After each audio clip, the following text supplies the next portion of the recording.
Hello my dear student, कैसे हो आप सब। बेटा आज इस वीडियो में हम लोग एनसीईआरटी फ्रॉम न्यूमेरिकल यानी न्यूमेरिकल्स जो आपके एनसीईआरटी के हैं उनको हम सॉल्व करने जा रहे हैं। ठीक है, without wasting the time just we are going to solve the very first problem, very first numerical of this exercise. ठीक, तो ये पहला वाला जो अपना है कह रहा है the storage battery of a car, एक कार की बैटरी जिसका स्टोरेज कितना है, हैज़ ईएमएफ कितना 12 volt. If the internal resistance of a battery, यानी वोल्ट दे दिया है, इंटरनल रेजिस्टेंस दे दिया है of a battery is 0.4 ohm, what is the maximum current drawn from the battery. यानी रेजिस्टेंस दिया है, वोल्टेज दिया है, करंट पूछा है। ठीक है, तो इसके लिए very first we have to write down just the given, whatever given in this question. पहली चीज़ आपको ईएमएफ दिया है, ईएमएफ कितना 12 वोल्ट दिया है। नेक्स्ट आपको दिया इंटरनल रेजिस्टेंस को स्मॉल आर से डिनोट करते हैं, ये है 0.4 ओम। इसको हम यहाँ लिख लेते हैं, नहीं तो कन्फ्यूज़न आपको होगा। ये है अपना इंटरनल रेजिस्टेंस, ठीक है, ये अपना है स्मॉल आर। फिर इसके बाद maximum current drawn from a battery, from battery कितना है पूछा है, आई हैज़ बीन आस्क्ड। तो इसमें क्या करेंगे, अकॉर्डिंग टू ओम्स लॉ,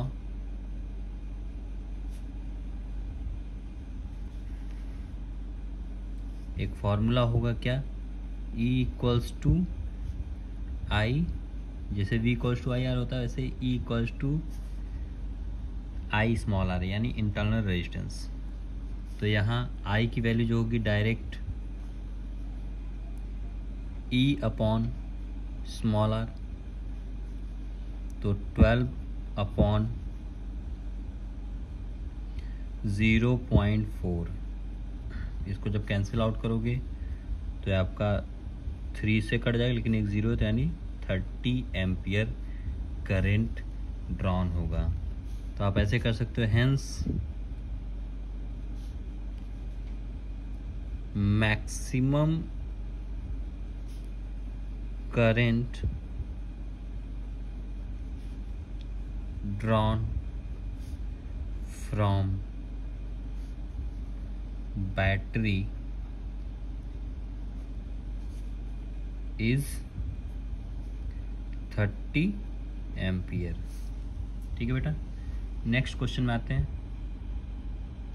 इसमें ये कह रहा है अ बैटरी ऑफ ईएमएफ, जिसका ईएमएफ आपको 10 वोल्ट दे रखा है, एंड इंटरनल रेजिस्टेंस 3 ओम दे रखा है, कनेक्टेड टू अ रजिस्टर। ठीक है, और ये एक रजिस्टर से कनेक्ट किया गया है। If current in the circuit is, अब उस करंट में, जो सर्किट में वो करंट है उसकी वैल्यू कितना है, इसे आप देख लो। यहाँ एक डायग्राम बना देते हैं, ये रेजिस्टेंस है और यहाँ ईएमएफ है, वोल्टेज यानी सोर्स लगा, फिर ये जो है अपना इंटरनल रेजिस्टेंस है। ठीक है, तो इसी की बात कर रहा है। यहाँ आई है, यहाँ कैपिटल आर है, यहाँ स्मॉल आर, यहाँ जो है ईएमएफ आपको दे रखा गया है। ठीक, ये प्लस ये माइनस, तो यानी यहाँ इस डायग्राम से हम समझेंगे what is the resistance of resistance, resistance of a resistor होगा। ठीक है, यहाँ क्या होगा, रजिस्टर, उस रजिस्टर का रेजिस्टेंस क्या होगा, यानी इसकी वैल्यू क्या होगी, what is the terminal voltage of the battery, और बैटरी का टर्मिनल वोल्टेज क्या होगा व्हेन सर्किट इज़ क्लोज्ड, यानी जब इस पर हम वर्किंग कंडीशन पे लाएंगे तो इसके लिए बेटा हम ये देखते हैं गिवन क्या क्या है। गिवन आते हैं,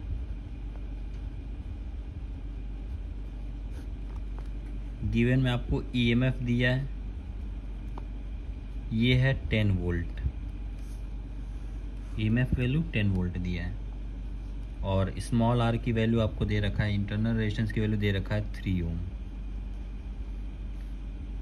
आई यानी जो करंट यहाँ चल रहा है इसकी वैल्यू बोल रहा है कितना, 0.5 एम्पियर। तो इसका जो कैलकुलेशन होगा वो निकाला जाएगा एक रिलेशन से, वो रिलेशन है द रिलेशन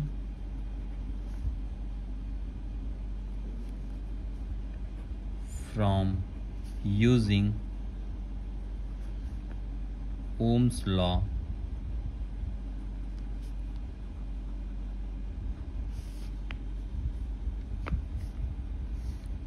इज क्या, ओम्स लॉ का जो रिलेशन है V equals to I R जो होता है, I equals to V by R होता है ना, तो यहाँ E अपॉन जो कैपिटल R है और स्मॉल r दोनों जुड़ जाएंगे, ठीक है, V बाई आर होता है तो ये हो जाएगा।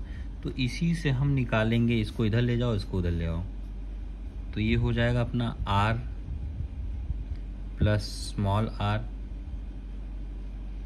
इक्वल्स टू ई तो है ही अपना अपॉन आई, और फिर ई की जगह पे रख दो, कितना था 10, आई की जगह 0.5, रेजिस्टेंस की वैल्यू कितनी आ गई, यानी इन दोनों की वैल्यू कितनी आ गई 20 ओम। अब यानी आपको स्मॉल आर की वैल्यू दे रखा है, तो आर की वैल्यू कितनी आएगी 20 में से इसको इधर लेकर चले जाओ -3, तो कितना आ गया 17 ओम आ गया। According to Ohm's law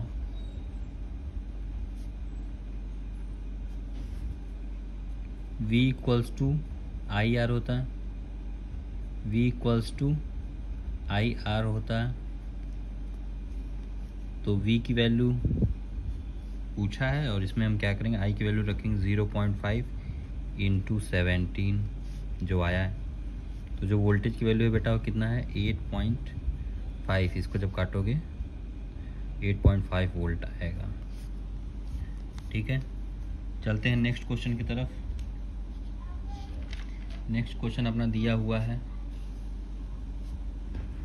at a room temperature, यानी रूम टेम्परेचर आपको दिया है, ये टेम्परेचर है, ठीक बेटा, ये अपना टेम्परेचर, रूम टेम्परेचर इतना डिग्री सेल्सियस यानी 27 degree Celsius, the resistance of heating element is 100 ohm. Okay, इस टेम्परेचर पे इतना ओम रेजिस्टेंस है। What is the temperature of element if resistance is found to be, ठीक है, टेम्परेचर पूछा है, अगर रेजिस्टेंस की वैल्यू ये है, गिवन दैट टेम्परेचर कोफिशिएंट, यानी आपको टेम्परेचर कोफिशिएंट अल्फ़ा की वैल्यू भी दे दिया है, अल्फ़ा की वैल्यू भी दे दिया है। आते हैं इसमें और आराम से देखेंगे, इसमें गिवन कर दो क्या क्या है। गिवन की वैल्यू बेटा आपने आपको दिया है, R1 की वैल्यू पहले दिया है, यानी जो पहले R1 की वैल्यू ये थी,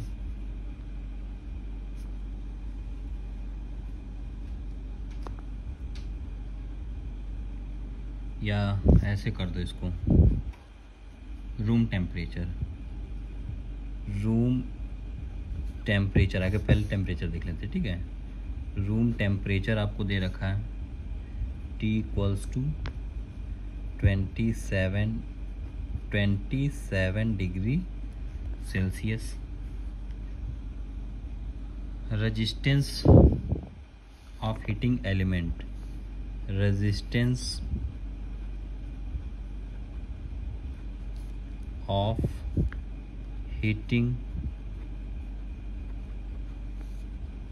एलिमेंट एट कैपिटल टी पे जो है वो कितना है, आर की वैल्यू 100 ओम। ठीक है, अब हमको इंक्रीज करना है। लेट T1, ये स्मॉल पहले T था, अब ये T1 नया टेम्परेचर है, इज इंक्रीज्ड बाय या increase temperature of filament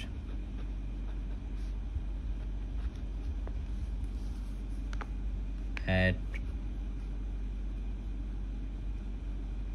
T1 जो R1 की वैल्यू है कितना है 11117 ओम। ठीक है, 117 ओम है जो नया टेम्परेचर है। अब इसी पे हमको क्या करना है, और दिया क्या है, जो नेक्स्ट अपने को दिया है बेटा वो है टेम्परेचर कोफिशिएंट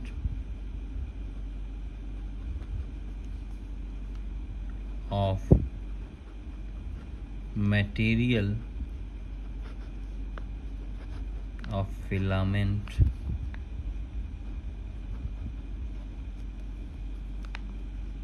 कोफिशिएंट जो दिया बेटा आपने को वो दिया है 1.70 इंटू 10⁻⁻⁴ डिग्री सेल्सियस इनवर्स। ठीक है, अपने को दिया है। तो एक रिलेशन होता है, इसको यहाँ लेते हैं, आगे इसका सॉल्यूशन हम लोग ऐसे देख लेते हैं यहाँ से। तो जो अल्फा है is given by the relation कितना, अल्फा इक्वल्स टू R1 यानी जो चेंज हुआ है माइनस पहले वाला R जो है, फिर R जो चेंज हुआ है T1 माइनस T। ये इस वाले फॉर्मूले जो मैंने बताया था इसी से निकल के आएगा। तो यानी हम देखेंगे यहाँ टेम्परेचर को इधर साइड ले जाओ,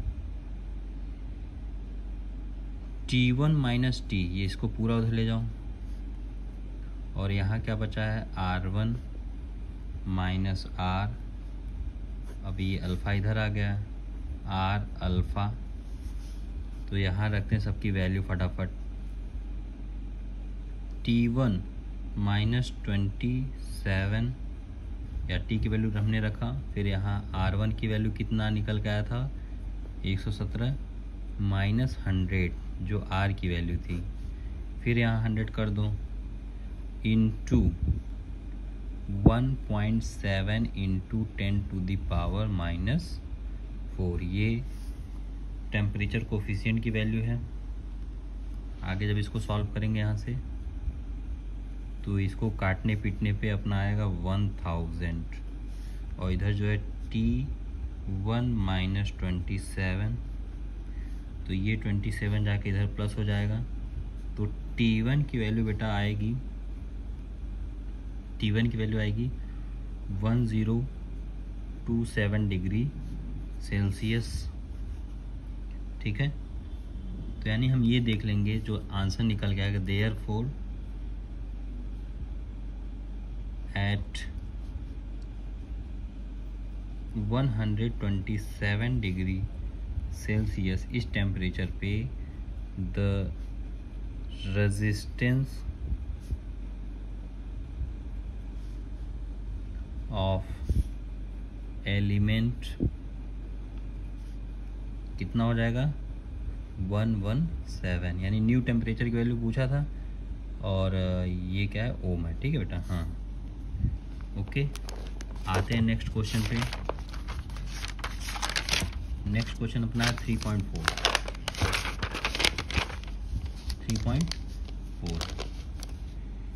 इसमें क्या कह रहा है,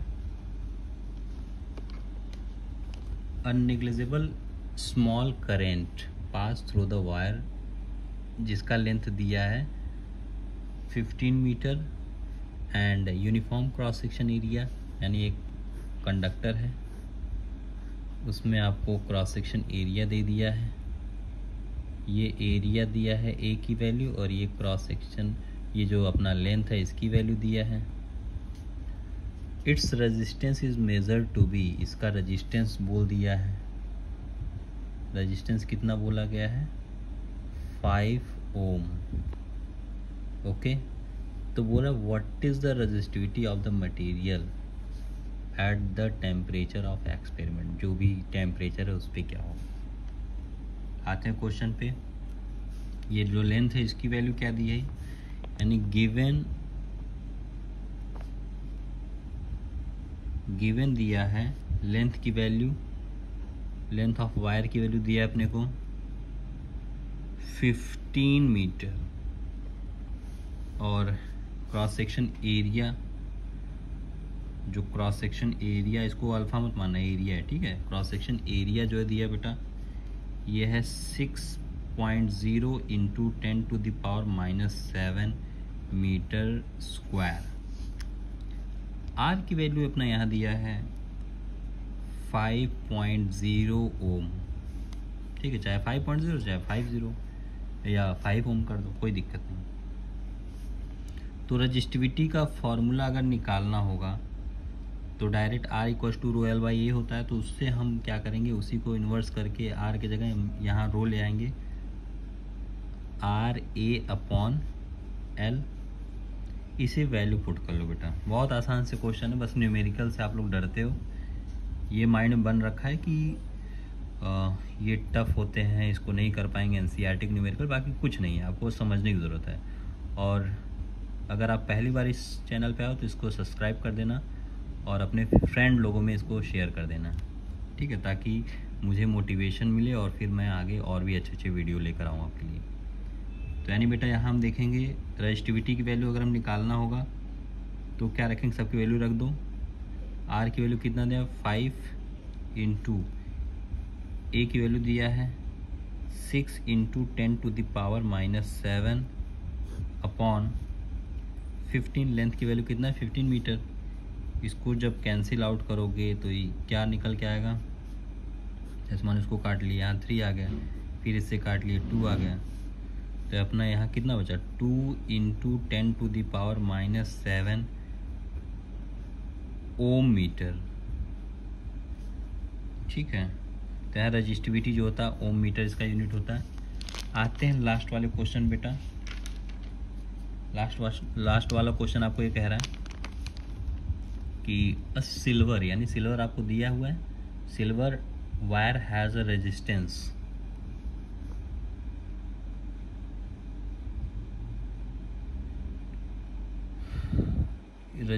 है, ठीक है, रेजिस्टेंस ऑफ 2.1 ओम दिया है at 27.5 degree Celsius and resistance 2.7 at 100 degree Celsius. Determine the temperature of coefficient, यानी आपको टेम्परेचर और रेजिस्टेंस दोनों दिया है, दोनों कंडीशन में दिया और आपको रेजिस्टिविटी निकालना है, ठीक है, वही वाला फॉर्मूला जो हमने अभी थर्ड वाले में देखा था। आते हैं इसमें दिया हुआ है क्या क्या, आगे देख लेंगे। गिवन आपको दिया है बेटा टेम्परेचर T इक्वल्स टू 27, पहला देखेंगे, पहला केस में जो T equals to 27.5 degree Celsius, और फिर इसके बाद रेजिस्टेंस उस टेम्परेचर पे, रेजिस्टेंस की वैल्यू दिया है, रेजिस्टेंस ऑफ सिल्वर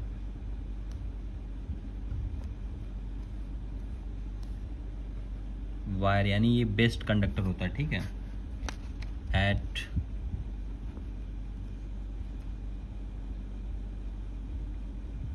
इसको T1 मान लो, आगे वाले को T2 मान लेंगे, ठीक है। एट T1 कितना है, R1, ठीक। वो जो रेजिस्टेंस को R1 माना जा रहा है और वो कितना है 2.1 ओम। फिर दूसरे वाले टेम्परेचर की बात करेंगे। T2 वैल्यू क्या दिया है, आपको दिया 100, यहाँ 100 डिग्री सेल्सियस, और रेजिस्टेंस आपको दिया है इस पे, यानी R2 की वैल्यू 2.7 ओम, ठीक। अब coefficient, temperature coefficient of silver निकालना है। टेम्परेचर कोफिशिएंट ऑफ सिल्वर, यानी आपको इसमें क्या निकालना है, सिल्वर का कोफिशिएंट निकालने के लिए एक रिलेशन होता है, वो है R2 minus R1 upon R1 bracket में T2 माइनस T1। फिर इसके बाद सबकी वैल्यू रख दो खटाखट। R2 की वैल्यू 2.7, R1 की वैल्यू माइनस 2.1 अपॉन R1 की वैल्यू माइनस ये क्या होगा 2.1 into 100, T2 value 100 minus T1 की वैल्यू कितना दिया था 27.5, ठीक है। इसको जब कैंसल आउट करोगे आप लोग बैठ के आराम से, तो ये आपका आंसर आएगा 0.0039 डिग्री सेंटीग्रेड इनवर्स, ये जो इसको अल्फा बोलेंगे, ठीक है। ये आपका टेम्परेचर कोफिशिएंट निकल के आ गया, ठीक है। मिलते हैं नेक्स्ट वीडियो में, तब तक के लिए thank you, take care, bye bye.